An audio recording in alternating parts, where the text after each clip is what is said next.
Hello everyone, welcome to this video. In this one, we will talk about a very famous problem called the transport cost problem. And in this one, we are going to find the optimal transport costs for a route. We'll be using the pulp library and we will use linear programming to arrive at a solution. So the problem setup is something like this. Say we have a bunch of supply warehouses on the left hand side, X, Y, and Z. In the bracket is the number of articles that we have in this supply warehouse. So for example, warehouse X, the green box, has 7 articles in the warehouse. Similarly, Y has 9 and Z has 2. On the right hand side, we have demand nodes A, B, C, and D. For the demand nodes in the bracket, that is the demand on that particular node. And now this demand node can be a store, it can be a pop-up shop, it can be a sub warehouse, anything. For the purpose of this example, the demand node A needs to have a demand of 7. That is, at least 7 pieces would be sold.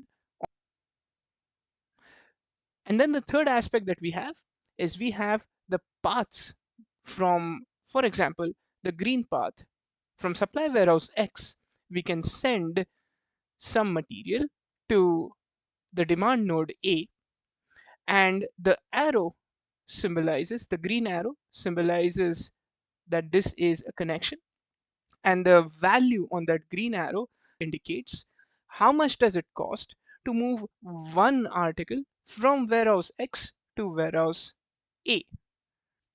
And all these arrows, they symbolize the available paths.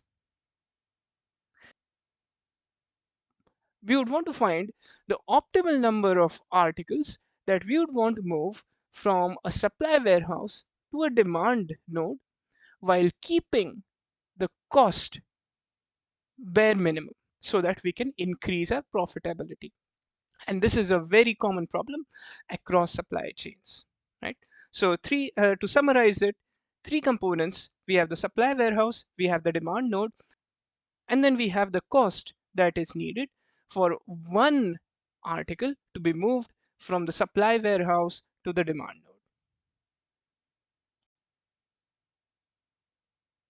node. Okay, so now that we have identified our problem, let's dive straight into a few components.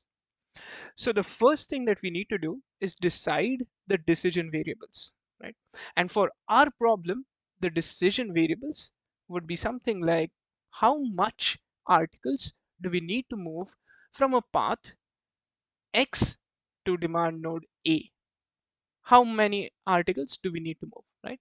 That is something that we need to figure out.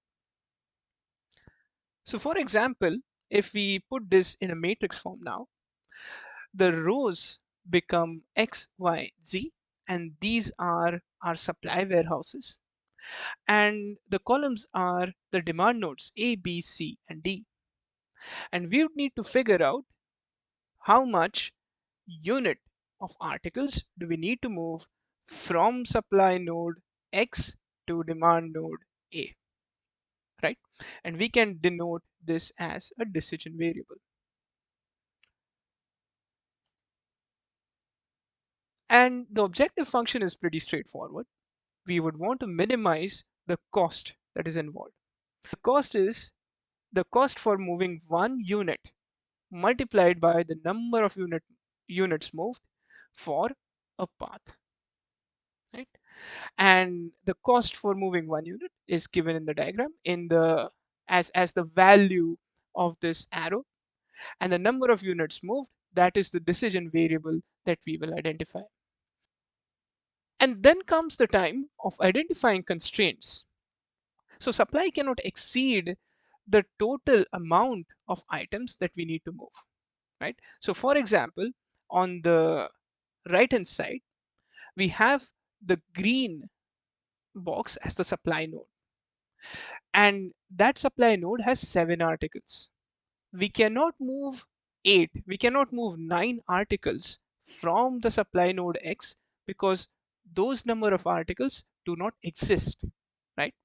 So one of the constraints for us is going to be that the amount of articles that are going to be moved from this green supply node should not exceed 7 because that is logically impossible.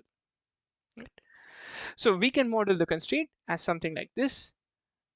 The sigma sign is the summation sign, and that needs to go for all destinations. The small x is the decision variable that we just declared, and the decision variable can be accessed by origin and destination. So for our case, X is the origin and destination is A, B, C, and D. And the summation of all items moved to A, to B, to C, to D from X should be less than or equal to 7, right? Because we cannot supply more than that is already in stock. And now, if we build up on this idea, the second constraint is going to be the demand constraint. Now, in this screenshot on the left hand side, we have one demand node D, which has a demand of 1, and we have 3 supply nodes. The number of items coming from the origins from the supply nodes X, Y, and Z, they should be at least equal to the demand that is there on that demand node. Right?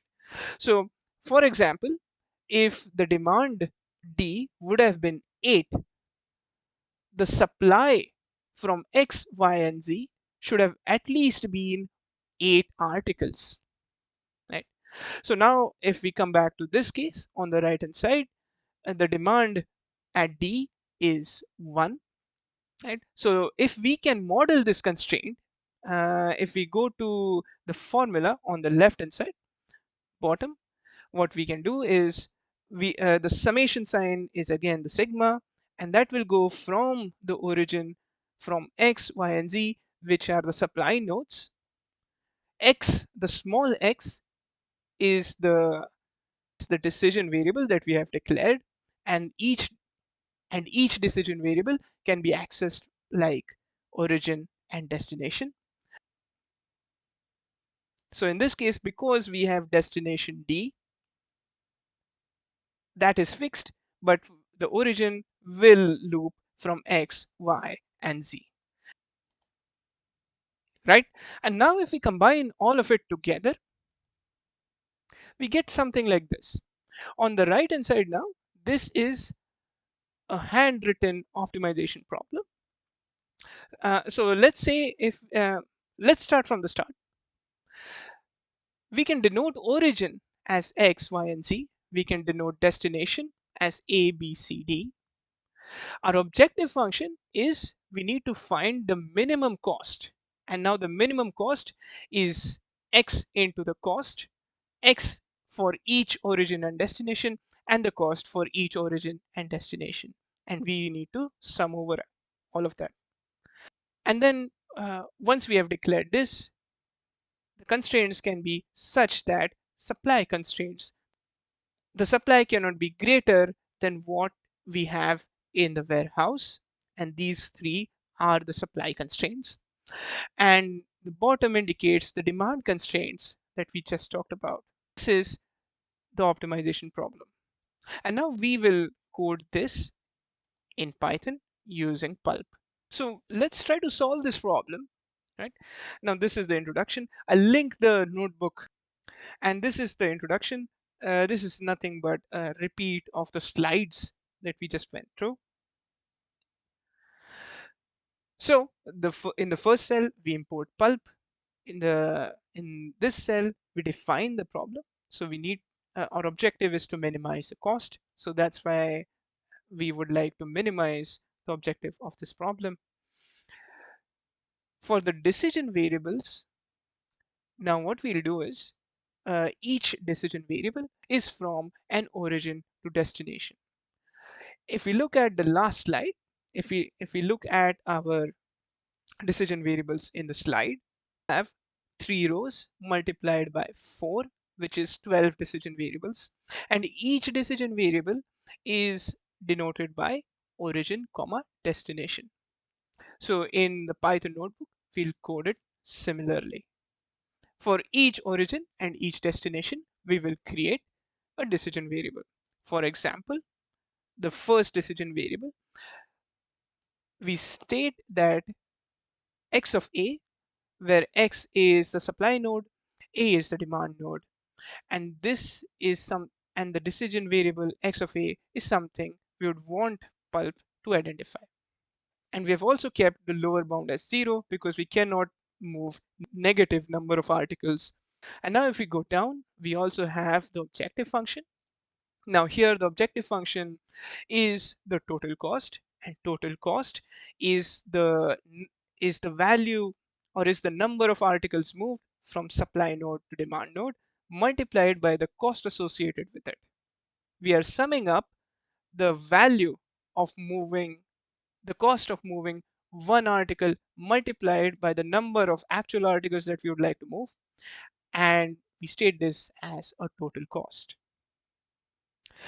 Then we move on to defining the constraints. Now these are constraints vis-a-vis. We have translated this from the last slide, and similarly the demand constraint is defined here. The demand from each store should be at least equal to the supply from each store, and this is the demand, right? And once we have defined the problem, we will solve it. The one indicates that an optimal solution was found. This is the total cost. We can print the value of the objective function, and then we can also print the optimal solution. So we will loop over in this code, we will loop over all the variables or all the decision variables that we had, and we'll print them out. For example, x of a is equal to 7. What does this mean? It means that from supply node X, we would want to move 7 articles to destination A, right? And if we go back, we can see that the supply node X of 7, uh, the supply node X has the lowest cost on the road to demand node A, which is 1. The other costs are, say, the values of the other green arrows. It is 4, 7, and 3. So this makes sense to supply the entire demand of demand node A with the value of 7. Right? So that was the Kaggle notebook. And this is how we can solve this transport problem in Pulp. Thank you so much for listening in, and catch you in the next one. Lesser should be